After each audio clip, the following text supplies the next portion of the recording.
Let's roll that intro.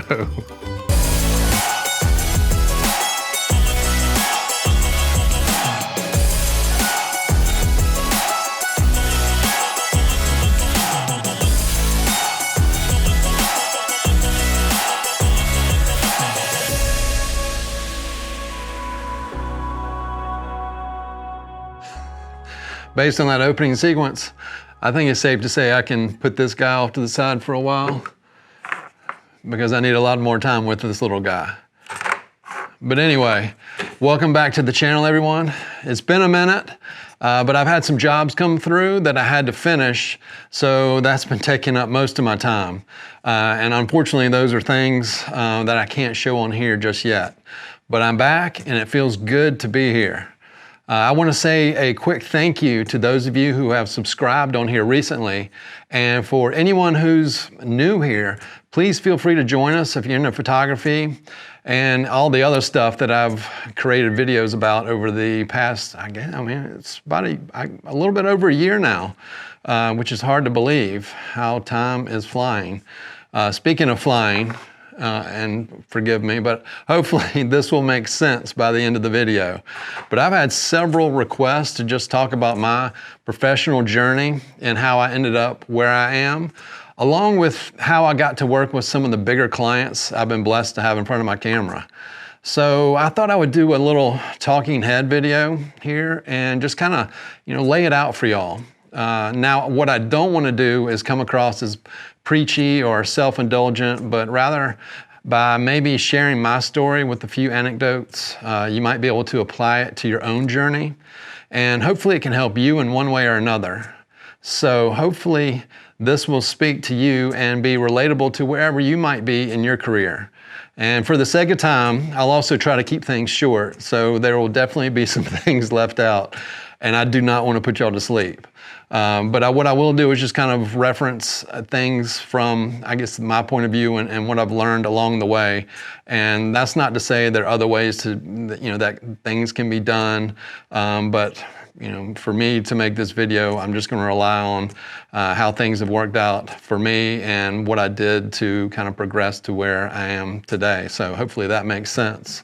And let's get into it. Now, looking at the big picture, things have changed a lot since I started into this career about 20 years ago or so.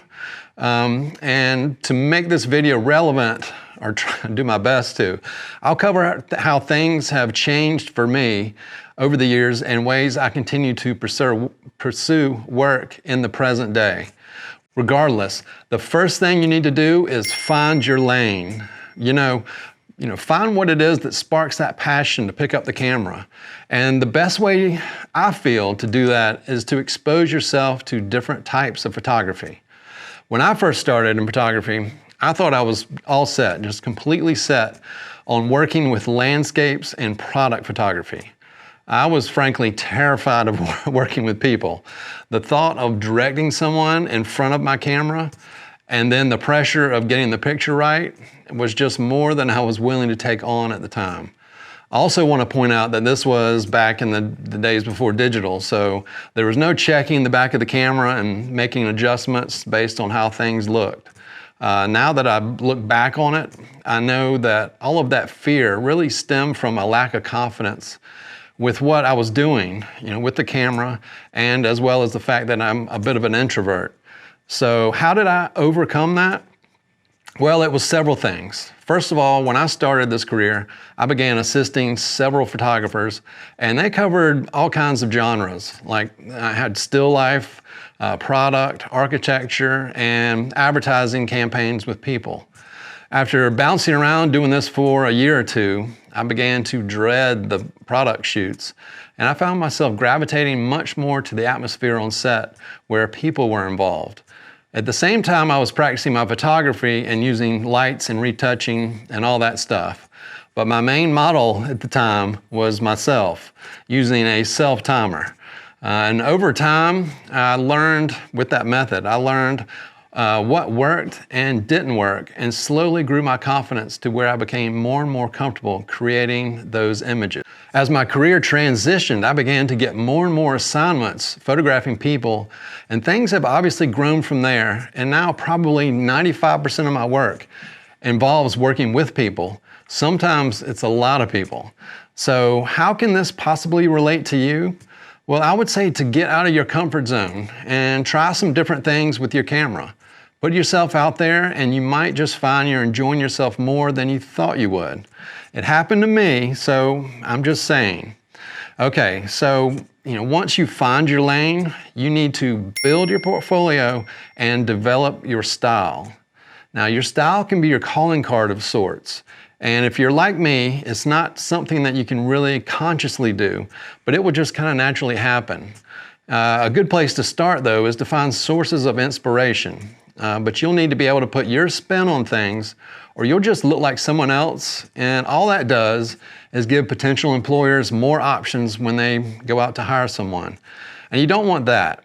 It's much better to have a style that differentiates you from the pack, that someone will recognize, and then they're able to apply your look to promoting their products or players or teams, et cetera, et cetera.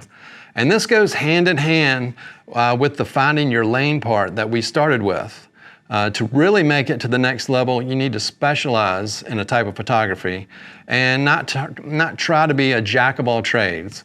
I mean, there are always exceptions, but people looking at your portfolio with the thoughts of hiring you are going to want to see some type of focus. If you got animals, products, landscapes, sports, and all kinds of stuff going on, you're most likely going to lose their interest. I mean, I enjoy capturing all kinds of things with my camera, but you won't see it all on my website or my social media for the most part. Just focus on what you want to be hired for. Now back to my journey.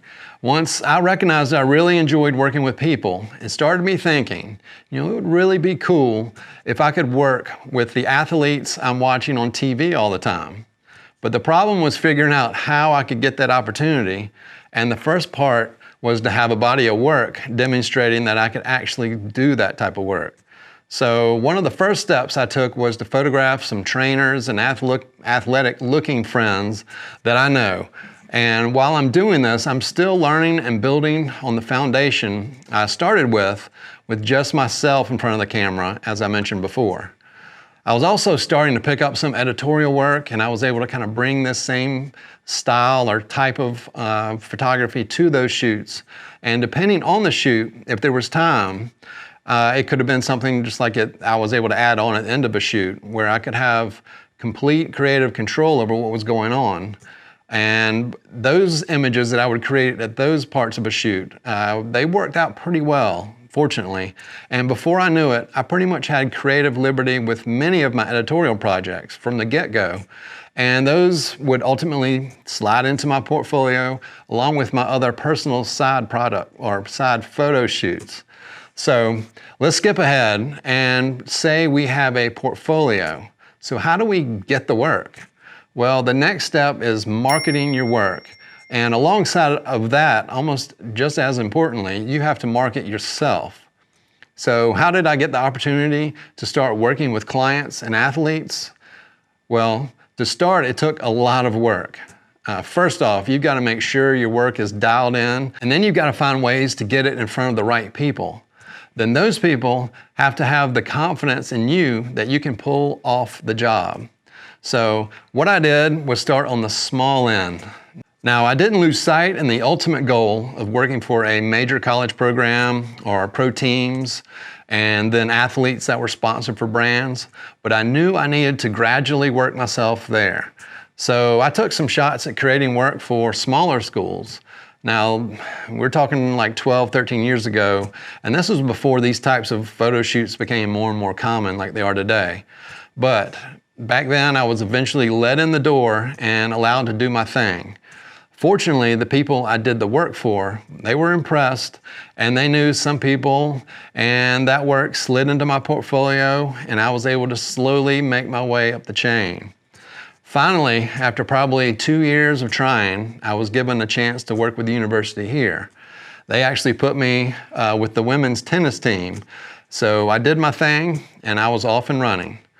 Now, hopefully within that story, you can find a relation within your field of work, whether it's product or fashion or landscape, etc.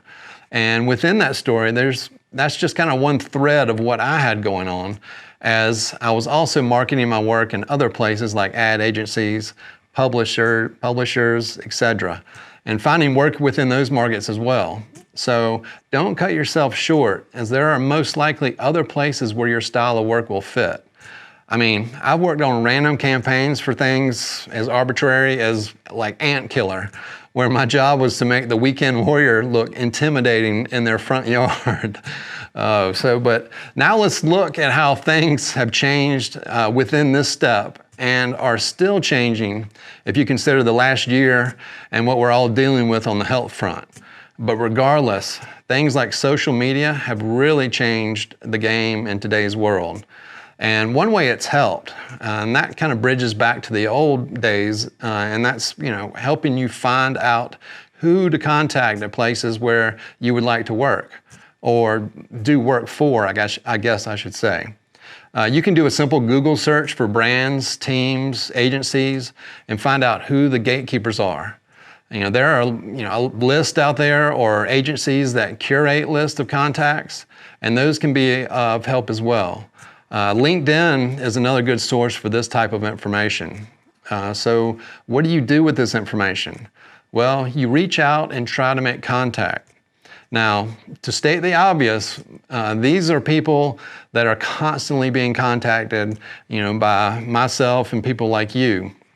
So you need to figure out an approach that best represents yourself, and that can be in multiple ways. I mean, you've got regular email, you've got printed mailer type promotions, cold calls, etc.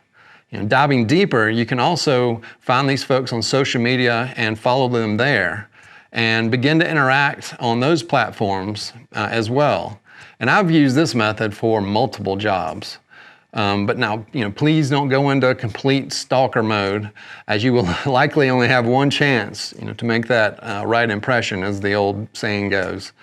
Maybe, if they have a comment out there, maybe you can comment, or if they have a post out there, maybe you can make a comment if you have something more to add, or you can maybe even reach out in a direct message for something as simple as getting their address, or work address, that is, if you have something relevant, that like a promotional piece that you want to send their way based off of what they're doing.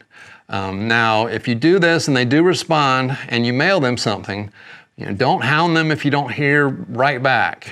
That's another way to potentially put them off. And before you do any of this, you need to make sure you get your act together online with your profiles on Twitter, Instagram, and make sure you have a nice looking website as well.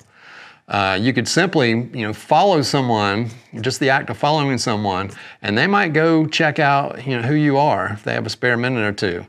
And if what you have out there is a mess, you can just kind of forget it. But if you got something polished up that represents you, then they might follow you back. And that opens the direct message route even more. And I'm kind of already getting into it, but my next tip would be to create relationships with these people you want to work with. And in saying that, this is not something that should be forced, but more of a natural thing, but you've got to make the effort. This relationship might not happen until you're in a bidding process for a job, or even before that bidding process starts. Or it could even be after you get the job, and then in the months and years after that. But come across as a likable person, because the odds are you're going to want to work with these people again. And if they enjoy their time with you, that process is so much easier the next time around.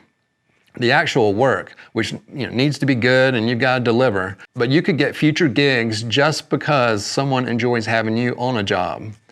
If I could go back in time to when I went back to school to learn about photography, I would have made much more of an effort to make relationships at that school, outside of just the photography program. Where I was, it was an advertising type of school, and they were outputting people every year who go on to be designers, creative directors in agencies and all that type of stuff. So I just kicked myself for not realizing this at the time, and instead just sticking to our little photo bubble and not starting the network process right then and there. So that's a tip for all of you who are still in school. It's never too early to start networking.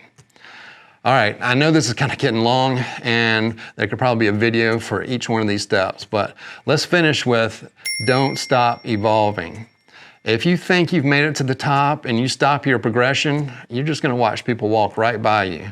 I don't care who you are, there is always room for improvement, or room to even grow within your, using techniques or your style of photography or some other, graphic design, painting, anything. We're in an industry that is constantly evolving, and we all have to keep step to survive. Just a few examples. There's the social media environment we just discussed. And I'm talking about Twitter, Instagram, and now the new Clubhouse app that just started last year. And you've got to stay on top of it. I mean, I just started on that Clubhouse app a couple weeks ago, and it seems like a pretty neat place to pick up info on the industry and possibly make some contacts. And speaking of Clubhouse, I do have a few invites. If you're interested in that, maybe you can just find me on Instagram, shoot me a DM, probably close to when this video gets out because I only have a couple. But shoot me a DM and I might be able to help you out with that. But as photographers, we're continually being asked for more types of content than ever before, including video. And if you don't want to lose out on those types of jobs, you've got to learn how to do it. Along with that, you need to keep up with the gear that makes this possible. Now, as I've mentioned before, gear isn't everything, but you need to make sure you do have the right tools for the job. With these clients wanting more and more types of content, from their shoots, you've got to put yourself in position to deliver. Because if you don't, someone else will. A good example brings me back to this little drone right here. Who knows, it might be something that I never use, but I'm gonna try and be prepared if I do. And with try being an optimal word here. But jokes aside, I'm actually, asked to potentially deliver drone footage on some jobs that I've had here recently, and along with that goes getting certified and all that fun stuff. So don't send the drone police after me. But anyway, let's wrap this thing up, and I hope I've given you all some insight. Maybe answered some questions, and in some way, and if you do, speaking of questions, if you do have more, just drop them down there in the comments below, as I try my best to read them all. But I hope that in some way you can possibly relate some of this to your own career trajectory. But to sum up, my 5, main points would be to, find your lane, what it is that you're most passionate about capturing with your camera. Build your portfolio off of that passion. Market your work in a smart and direct sort of way. Create relationships along the way, and never stop evolving with any of these 5 steps. Whew. Well, if you've made it this far and found this video to be worthy, please hit that thumbs up. And if you'd like to see more content like this, or any of the other videos that I've put on this YouTube channel over the last year, hit that subscribe, not the thumb, hit that subscribe button and the little bell there so YouTube will let you know when I'm here. Find me on social media at Quantz Photo on Twitter and Instagram. And if you want a deeper dive on some content, check out my Patreon that's linked below. Please stay safe and healthy out there. And speaking of, if you see me flying a drone, make sure you run in the opposite direction. And I hope to be here though in the next one, and hopefully with I'm working on getting a lighting kind of shoot done in here. So hopefully I'll have that together for my next video, and I will see you then.